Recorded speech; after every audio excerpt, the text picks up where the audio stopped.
Regardez bien, vous voyez 6 smileys, qu'est-ce qu'on peut en dire? Ils sont tous identiques, ce sont tous les mêmes smileys. J'ai pris le premier ici que vous voyez et je l'ai reproduit. J'aimerais bien avoir des smileys de tailles différentes. Alors, vous avez sûrement remarqué sur certains logiciels, sur certains sites, quand vous sélectionnez une image ou une figure, vous avez des petites poignées qui apparaissent. Ces petites poignées, elles vont nous permettre de changer la taille de la figure. Par exemple, si je prends cette poignée, tiens, je viens de réduire la figure. Je vais prendre cette poignée ici et je vais agrandir. Jusqu'ici, par exemple. Avec cette poignée ici, je vais réduire celle-ci.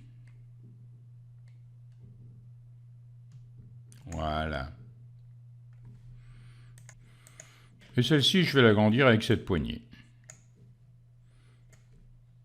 Je suis sûr qu'il y a quelque chose qui vous choque. Si vous prenez la figure 1 de départ, bon, regardez-la bien. Maintenant, regardez la figure 2. Vous avez l'impression que la figure 2, ça serait le smiley de départ qui aurait été réduit? Ben non, ça a été complètement déformé.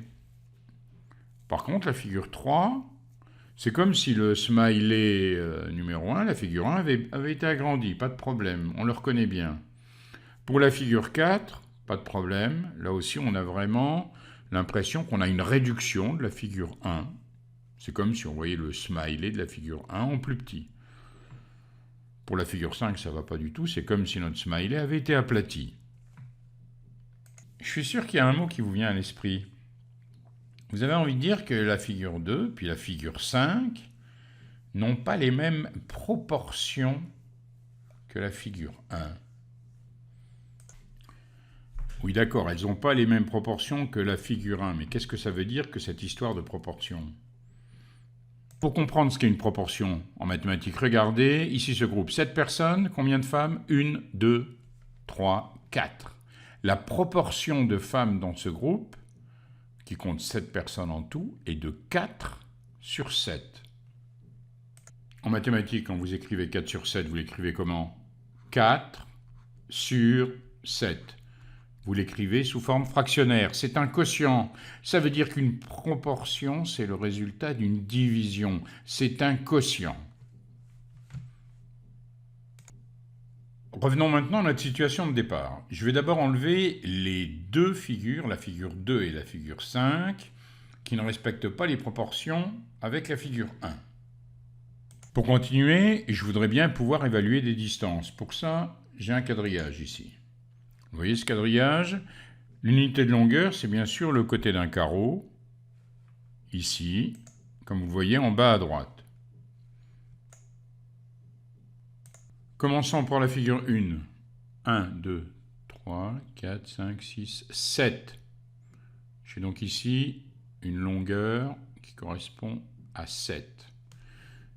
Ici, 2, 4, 6, 8, 10, 12, 14. 14, j'écris 14. Prenons la bouche ici, 1, 2, 3, 4, 5, 5. Ici, 2, 4, 6, 8, 10. Qu'en pensez-vous? Vous passez de 7 à 14 en multipliant par quoi? Par 2. Vous passez de 5 à 10 en multipliant par 2. Si on prenait ici ce côté, il fait 7. Le côté correspondant ici, il fait aussi 14. Il sera 2 fois plus grand. Si vous prenez ici les sourcils, 2 en diagonale, 1, 2, 3, 4 en diagonale, vous les voyez? Donc le sourcil ici, 2 fois plus grand que celui-là. On a une figure qui est 2 fois plus grande. Mais ce nombre 2 que vous avez déterminé en disant que la figure ici, elle est 2 fois plus grande que celle-ci, c'est rien d'autre qu'une proportion. Vous l'obtenez comment ce 2? En divisant 14 par 7. 14 sur 7. 10 sur 5. Les dimensions correspondantes des figures 3 et 1 sont proportionnelles. Pour la figure 4, je passe de 7 ici à 3,5. C'est la moitié. Puis évidemment, je passe de 5 à 2,5, c'est la moitié. Donc en fait, ce n'est pas un agrandissement, c'est bien sûr une réduction. Vous voyez que cette figure 4 a la même allure que la figure 1. C'est parce que la proportion est la même. Alors si on fait la proportion, 3,5 sur 7, ça fait combien? 0,5. Un œil rapide sur le passage de la figure 1 à la figure 4. On a un côté ici qui fait 7, le côté correspondant fait 3,5. Le rayon du cercle ici fait 1, le rayon du cercle ici fait 0,5. 2,1 pour le sourcil, 1,05 pour le sourcil. On voit qu'ici, la figure a des dimensions 2 fois plus petites que les dimensions correspondantes sur la figure 1. Si on fait la proportion, 3,5 sur 7, j'obtiens 0,5. On a les mêmes proportions, bien sûr, hein, par rapport à toutes les dimensions. Cette proportion de 0,5, on l'appelle le coefficient de proportionnalité. De la même façon, ici, ce 2 était le coefficient de proportionnalité entre les dimensions de la figure 3 et celle de la figure 1. Donc, en résumé, les dimensions de la figure 3, elles sont proportionnelles aux dimensions correspondantes de la figure 1. 2, c'est le coefficient de proportionnalité. Les longueurs de la figure 1 sont multipliées par 2 pour obtenir celle de la figure 3. Regardons maintenant ce petit problème. On a deux triangles, un triangle ABC, vous le voyez en bleu, et un triangle A', B', C'. On me demande si la situation est proportionnelle. Cela revient donc à se demander si les dimensions du triangle rouge sont proportionnelles à celles du triangle bleu. Si on montre qu'il y a un coefficient de proportionnalité, c'est terminé. Du moment qu'on peut passer de 4 à 6, de 5 à 7,5, de 6 à 9, en multipliant par un même nombre, on sait à ce moment-là que la situation est proportionnelle et que ce nombre, c'est ce fameux coefficient de proportionnalité. Bon, le plus simple, ça va être de faire un petit tableau. C'est le plus pratique parce qu'il va falloir que le coefficient de proportionnalité marche pour chacun des côtés. On nous a facilité le travail, AB et A'B' se correspondent, CB, C'B' se correspondent. Donc ici, je vais marquer dans cette première colonne AB, 6, AC, 5, 4, et puis dans l'autre, celle du triangle rouge. Le coefficient de proportionnalité, c'est le nombre qui multiplie les dimensions d'un triangle pour obtenir les dimensions de l'autre. Multiplier. Alors par exemple, si je veux passer du triangle bleu au rouge, il va falloir que je trouve un nombre, dans cette bulle verte, qui marche pour chacune des colonnes. Il faut que ce soit le même nombre qui multiplié par 4 donne 6, etc. Pour trouver ce nombre, je vais d'abord prendre une colonne, mettons 6 divisé par 4. Je le fais ici, 6 divisé par 4.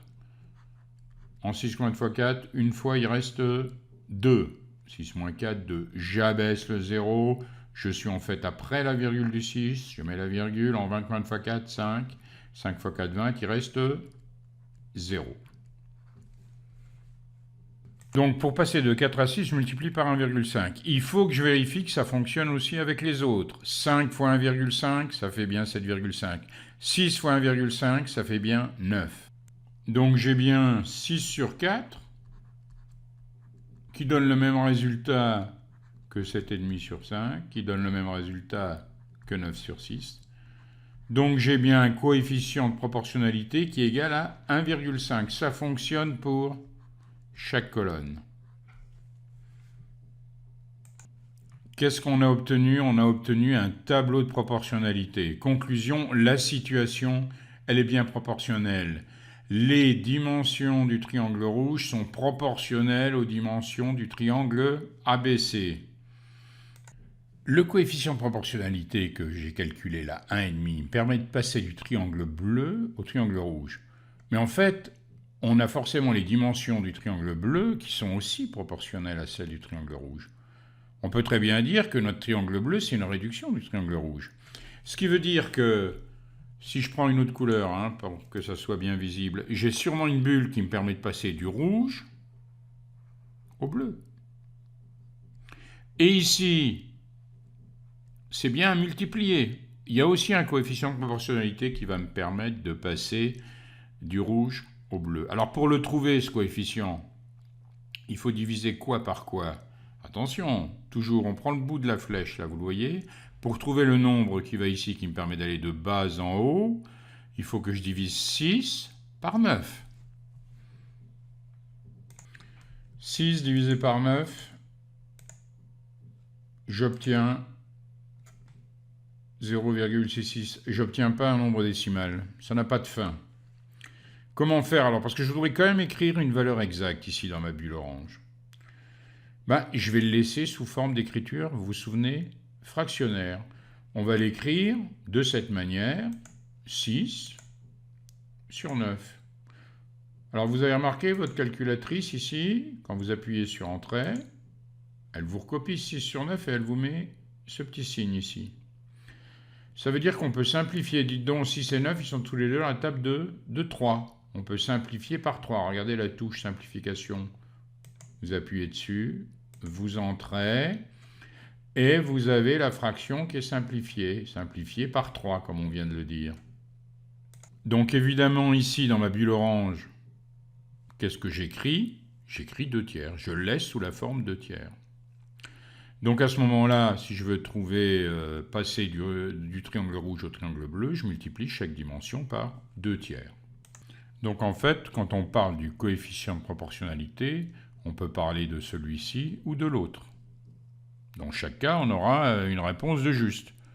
Si vous avez ici un coefficient de proportionnalité pour passer d'une ligne à l'autre, vous en aurez forcément un autre pour passer de la deuxième à la première. Alors, 2 indices, un croissant dessiné, quelques pièces de monnaie. Est-ce que vous voyez une situation proportionnelle? Est-ce que ça voudrait dire quelque chose si je dis qu'un croissant, c'est proportionnel à des pièces de monnaie? Non. Quand vous avez de la proportionnalité, il faut des nombres. Donc ça veut dire que vous pouvez faire de la proportionnalité qu'avec des grandeurs. Si vous prenez les croissants, la grandeur qui peut nous aider, c'est le nombre de croissants. Qu'est-ce qui se passe si vous achetez 2 fois plus de croissants? Si le nombre de croissants est 2 fois plus grand, qu'est-ce qui va se passer? Vous allez payer 2 fois plus. La somme que vous allez régler est 2 fois plus grand. Le prix est 2 fois plus important. Le nombre de croissants est proportionnel au prix à payer. Comment je le justifie? Si j'achète 2 fois plus de croissants, je paye 2 fois plus. Là, j'ai la taille. Est-ce que ce sont des grandeurs proportionnelles? Toujours se poser la même question. Si je suis 2 fois plus âgé, est-ce que je suis 2 fois plus grand? Je fais 1,50 m à 16 ans. Est-ce qu'à 32 ans, je ferai 3 mètres? Non. Donc l'âge et la taille ne sont pas des grandeurs proportionnelles. Vous avez remarqué que j'emploie souvent ce mot grandeur. Une grandeur, c'est caractérisé par le fait que vous pouvez la mesurer. Vous pouvez mesurer une taille, vous pouvez mesurer un âge. Donc vous pouvez prononcer éventuellement ou pas le mot proportionnel à ce moment-là. La quantité d'eau tombée et la durée de la pluie, est-ce que ce sont deux grandeurs proportionnelles? Bon, la première grandeur, la quantité d'eau, on pourrait l'exprimer en litres. La durée de la pluie, ça pourrait être en heures. J'emploie toujours ma phrase. Si la pluie dure 2 fois plus longtemps, est-ce que la quantité d'eau est 2 fois plus grande? Est-ce qu'elle sera plus grande, la quantité d'eau? Oui, mais 2 fois. Si elle était exactement 2 fois plus grande, ça voudrait dire que la pluie tombe toujours au même rythme. Or, évidemment, ce n'est pas toujours le cas. Donc, la situation n'est pas proportionnelle. La quantité d'eau tombée, la durée de la pluie, ce ne sont pas des grandeurs proportionnelles. Le prix à payer est le nombre de bouteilles d'eau de même marque achetées. Alors, toujours la même technique. Si j'achète 2 fois plus de bouteilles d'eau, Est-ce que je paye 2 fois plus? Oui. Est-ce que la situation est proportionnelle? Oui. Donc le prix à payer et le nombre de bouteilles d'eau de même marque, eh bien, ce sont des grandeurs proportionnelles. 7 croissants coûtent 8,40 €. Combien coûte 5 croissants? Bon, je ne peux pas deviner comme ça combien coûte 5 croissants. Il faut que je reconnaisse que la situation, là, elle est proportionnelle. Sinon, je ne pourrais jamais faire ce genre de problème. Donc ici, est-ce que j'ai bien deux grandeurs? Oui, j'ai un nombre de croissants et puis j'ai un prix. Je sais que la situation est proportionnelle, donc je vais pouvoir faire un tableau de proportionnalité, trouver le coefficient de proportionnalité, et ça va m'aider bien sûr à calculer ce qu'on me demande. Alors attention, première chose, j'écris d'abord le titre de ce que je vais calculer. Ensuite, j'écris tout simplement la situation est proportionnelle. Alors suivant vos professeurs, peut-être qu'il y en a qui voudront que vous écriviez le nombre de croissants est proportionnel au prix des croissants, pourquoi pas.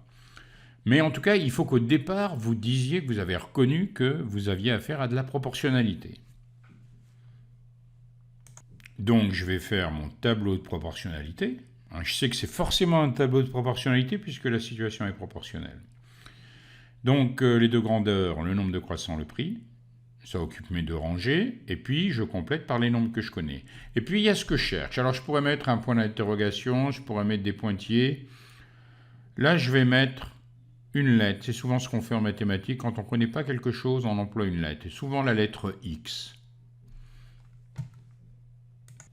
Alors on précise que c'est que ce X. Donc on dit soit X, le prix de 5 croissants. Ensuite, qu'est-ce qu'on cherche? On cherche le coefficient de proportionnalité. Alors moi, j'aimerais bien un coefficient qui me permet de passer de la première à la deuxième ligne. Donc c'est de la première à la deuxième ligne. Et je sais que c'est un multiplié. Pour trouver ce coefficient, je peux seulement utiliser la première colonne. C'est celle où il y a les deux nombres. Donc attention, je vous ai dit toujours le bout de la flèche ici par le départ. 8,4 divisé par 7. Alors attention, en 8, combien de fois 7? Une fois 7, 7 ôté de 8, ça fait 1. J'abaisse 4, attention, je suis après la virgule, je mets une virgule, en 14, combien de fois 7? 2, et il restera bien sûr 0. On a donc trouvé comme coefficient de proportionnalité 1,2. Alors c'est pratique ce x, je ne suis pas obligé de réécrire à nouveau prix de 5 croissants, j'écris x égale 5, fois quoi? Fois le coefficient de proportionnalité, 1,2, ce qui me donne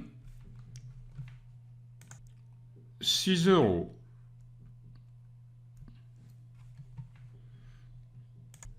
Et si à la place du prix de 5 croissants, on s'était intéressé au prix de 14 croissants? Qu'est-ce que vous auriez dit? 7 croissants coûtent 8,40 €. Combien coûte 14 croissants? Directement, vous auriez dit, je multiplie par 2, 8,40 €. Puisque 14, c'est 2 fois 7. J'ai 2 fois plus de croissants, donc je vais payer 2 fois plus. Donc, dans notre exemple, on aurait fait x égale 8,4 fois 2, c'est-à-dire 16,8 €. 16,80 € pour 14 croissants. Reprenons le problème de départ, quand on voulait calculer le prix de 5 croissants. On va utiliser la proportionnalité horizontalement. Donc d'après ce qu'on vient de dire, on va essayer de trouver le coefficient qui me permet de passer ici de 7 à 5. Alors attention, pour trouver ce coefficient, c'est toujours le bout de la flèche, 5 divisé par 7. 5 divisé par 7, ça me donne un nombre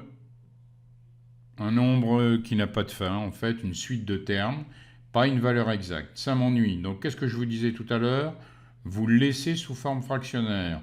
Alors, vous voyez ici, vous avez cette touche avec deux petites flèches, et vous allez avoir l'écriture sous forme fractionnaire. C'est évidemment 5 sur 7, puisqu'on a fait 5 divisé par 7. On peut très bien l'écrire sous la forme 5 sur 7. Je peux donc l'écrire 5 septièmes. Et qu'est-ce que je vais faire? 8,4 fois 5 septièmes pour trouver x. Est-ce que vous vous souvenez comment on fait ce genre de calcul?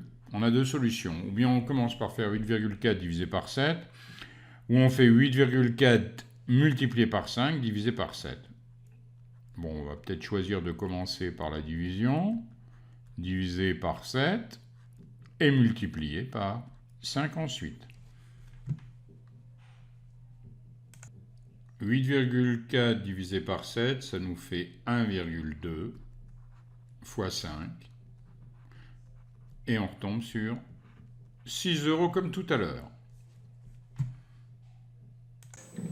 Regardons à présent cette situation. J'ai ici 5 cubes. J'ai un cube jaune parmi les 5 cubes. Si je fais évidemment 5 groupes, je me retrouverai avec un groupe qu'avec des jaunes, en l'occurrence un seul jaune. Maintenant, je vais partir de 10 cubes. Mais je veux la même, qu'est-ce que vous allez entendre comme mot? Ce fameux mot proportion. Je veux la même proportion de cubes jaunes. C'est-à-dire qu'en ayant mes 5 groupes de 2, puisque maintenant j'ai 10 cubes, il faut qu'il y ait un groupe avec seulement du jaune. Donc ici, pour respecter la proportion, il me faut 2 cubes de jaune. J'ai donc 2 cubes sur un total de 10 qui sont jaunes. Et si j'ai maintenant 100 cubes, si je fais 5 groupes, ça me fera des groupes de combien? 100 divisé par 5, ça fait 20. Or, il faut un groupe sur 5 qui soit jaune. Donc, il en faut combien sur 100 alors qu'il soit jaune? 20. Donc, j'obtiens 20 sur 100. Si je rassemble tout ça dans un tableau, si j'ai un total de 5 cubes, j'ai un cube jaune. Un total de 10 cubes, 2 cubes jaunes. Un total de 100 cubes, 20 cubes jaunes. Ce 20 sur 100 que je retrouve ici, c'est le pourcentage. Quand vous entendez pourcentage, pour 100. Pour 100, qu'est-ce que ça donne si j'imagine que le total est de 100? J'en ai 1 sur 5 de jaune. Qu'est-ce qui se passerait s'il y en avait eu 100 au total? En respectant les proportions.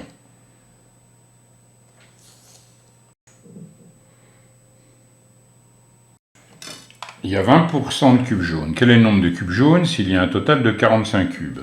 Bon, évidemment, je peux faire mon petit tableau. J'ai donc fait le tableau de proportionnalité, nombre de cubes jaunes, le total. Je vous conseille toujours, quand vous avez un problème de pourcentage, vous pensez toujours au mot total, ça vous aide. Il y en a 20 sur 100. 20%, ça veut dire 20 sur un total de 100. Combien il y en a si le total est de 45? Vous avez un tableau de proportionnalité, donc vous avez la possibilité de mettre ce qu'on avait appelé une bulle. Pour trouver ce coefficient, c'est toujours le bout de la flèche divisé par ce qu'on a au début. 20 divisé par 100. 20 sur 100. Donc en fait, si je veux trouver 20% de 45, j'ai même pas besoin de faire ce tableau. Qu'est-ce que je vais faire? Tout simplement 45 fois ce qu'on appelle le taux de pourcentage, fois 20 sur 100. Et ça, je sais faire. Je peux faire 45 fois 20 divisé par 100, ou 20 divisé par 100 fois 45. Dans notre exemple, on trouverait 9 cubes jaunes.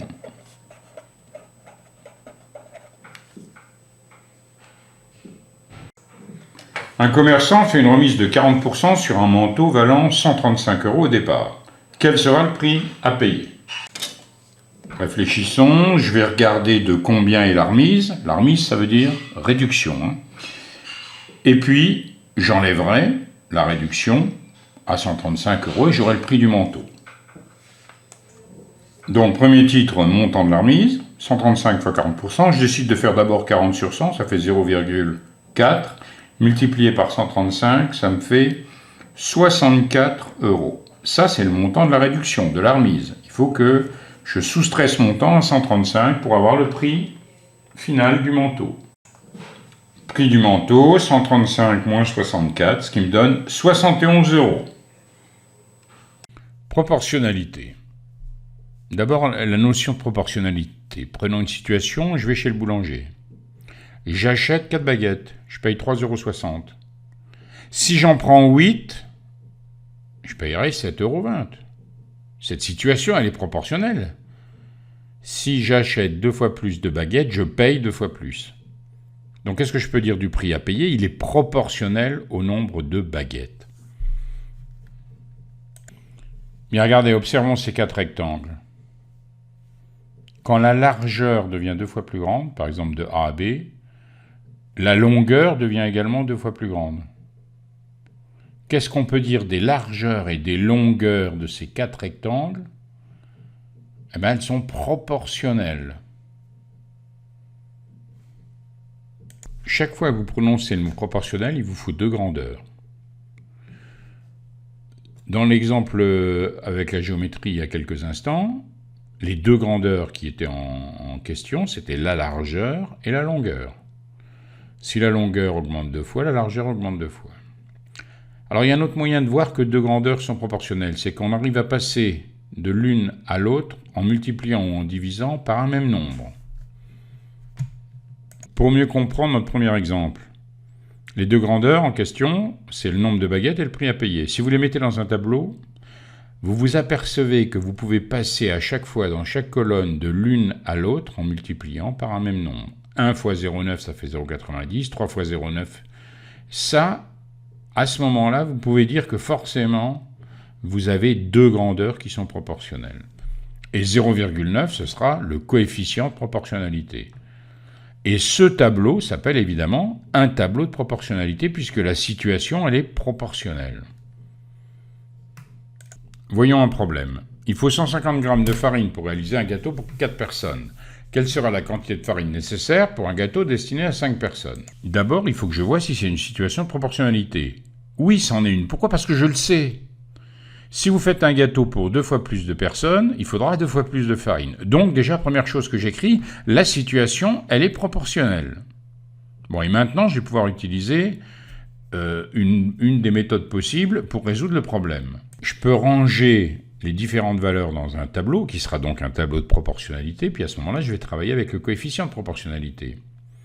Je mets la quantité de farine, je mets le nombre de personnes. Je sais que je peux passer d'une ligne à l'autre en multipliant par un même nombre. Je le sais. La situation est proportionnelle. Donc pour calculer ce nombre, puisque je sais que pour 4 personnes, il me faut 150 g de farine, pour calculer le nombre qui me permet de passer de 4 à 150, 4 fois quelque chose égale 150, pour connaître le quelque chose, je fais 150 divisé par 4. Je trouve 37,5. Une fois que j'ai le coefficient de proportionnalité, qui est donc de 37,5, je vais multiplier 5 par 37,5 pour avoir le nombre qui me manque. 5 fois 37,5, ce qui me fait 187,5 grammes. La deuxième méthode, ça s'appelait la règle de 3. Vos grands-parents connaissaient ceci, ils l'apprenaient même à l'école primaire. Donc on va utiliser ce qu'on appelle le passage à l'unité. Qu'est-ce qu'on dit? Pour faire un gâteau à 4 personnes, il me faut 150 g de farine. Donc pour une personne, il m'en faudra 4 fois moins. Donc 150 divisé par 4. Et pour 5 personnes, il m'en faudra 5 fois plus, ça me fait 5 fois 37,5, c'est-à-dire 187,5 grammes. Et tout cela n'est possible que parce que la situation est proportionnelle. On peut aussi utiliser le tableau de proportionnalité horizontalement. Bon, si vous vous souvenez de la première définition qu'on a donnée de la proportionnalité, on a dit que si on avait 2 fois plus de l'un, on avait 2 fois plus de l'autre. Ici, vous passez de 4 à 5 personnes. Si vous trouvez le nombre par lequel il faut multiplier par 4 pour avoir 5, il faudra multiplier le nombre 150 par le même nombre. 5 divisé par 4, c'est 1,25. Ça veut dire qu'il y a, quand vous passez de 4 à 5, il y a 1,25 fois plus de personnes. Donc, il faut 1,25 fois plus de farine. 1,25 fois 150, on retrouve nos 187,5 grammes. Alors, toujours horizontalement, on peut utiliser le tableau en utilisant l'addition. Si j'ai 150 grammes pour 4 personnes, 187,5 grammes pour 5 personnes, combien il m'en faudrait pour 9 personnes? Il suffirait d'additionner les 2 quantités de farine. Donc il y a certains cas où vous pouvez utiliser le fait que, En additionnant les nombres qui se trouvent dans la première rangée, eh ben vous n'avez plus qu'à additionner ceux de la deuxième rangée qui correspondent à ces nombres pour trouver la réponse. C'est ce que j'ai fait pour le problème suivant. On veut connaître la quantité de farine pour un gâteau de 9 personnes. Bon, on sait que pour 4 personnes, on a besoin de 150 g de farine. Pour 5, 187,5 g de farine. Donc pour 9, 4 plus 5, eh ben, il faudra 150 plus 187,5 g de farine, c'est-à-dire 337,5 g de farine. Le pourcentage. J'achète un yaourt à 20% de matière grasse. Qu'est-ce que ça veut dire? 20%. Ça veut dire que dans 100 g de yaourt, il y a 20 g de matière grasse. On est bien dans une situation de proportionnalité parce que la quantité de matière grasse, elle est proportionnelle à la quantité de yaourt. Si j'ai 2 fois plus de yaourt, j'ai 2 fois plus de matière grasse. Ce qu'on appelle le taux de pourcentage, 20%, c'est en fait le quotient de 20 par 100. Alors appliquer un taux de pourcentage à un nombre, c'est multiplier ce nombre par le taux de pourcentage. Donc quand vous avez à calculer la quantité de matière grasse dans un pot de 125 grammes, vous savez que vous allez multiplier 125 par 20 sur 100, c'est-à-dire 125 fois 0,2, autrement dit 25 grammes. Si vous avez un taux de pourcentage de 50%, 50 c'est la moitié de 100, ça veut dire que vous prenez la moitié. Prendre 25% d'une quantité, c'est en prendre le quart. On divise par 4 en fait. 25 fois 4, vous retrouvez 100.